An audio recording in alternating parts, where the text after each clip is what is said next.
రూ. 20 వాటర్ బాటిల్ని రూ. 100 ఛార్జ్ చేస్తున్నారా? షాపింగ్ మాల్స్‌లో, మల్టీప్లెక్స్‌లో, ఎయిర్‌పోర్ట్‌లో వాటర్ బాటిల్ కాస్ట్ రూ. 60 నుంచి రూ. 100 దాకా ఉంటుంది. అసలు దీనికి కారణం ఏంటో తెలుసా?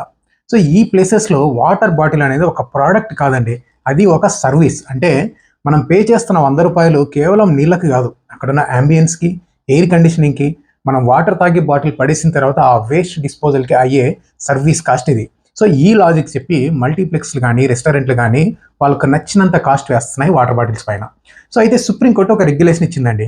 సుప్రీంకోర్టు ఏమంటుంది అంటే, థియేటర్‌లకి మనం తెచ్చుకున్న వాటర్ బాటిల్ అలో చేయకపోతే, థియేటర్ మేనేజ్మెంట్ ఖచ్చితంగా ఫ్రీ ఆర్‌ఓ వాటర్‌ని ప్రొవైడ్ చేయాల్సి ఉంటుంది అని. సో, అది కూడా ఎక్కడో కనిపించకుండా మూలకి పెట్టేయడం కాదండి. అందరికీ కనిపించేలా ఫ్రీ ఆర్‌ఓ వాటర్‌ని పెట్టాలి. సో, ఈ ఫ్రీ వాటర్ వద్దు అనుకున్న వాళ్ళు అక్కడున్న కౌంటర్‌లో వాటర్ బాటిల్‌ని వాళ్ళు పెట్టిన రేట్‌కి కొనుక్కోవచ్చు. సో, ఇప్పుడు మీరు థియేటర్‌కి వెళ్ళినప్పుడు ఫ్రీ ఆర్‌ఓ వాటర్ అనేది లేకపోతే 1915కి కాల్ చేసి కంప్లెయింట్ చేయొచ్చు. సో, దీనిపైన ఇంకా ఏమైనా డౌట్స్ ఉంటే కామెంట్ చేయండి. Thank you so much.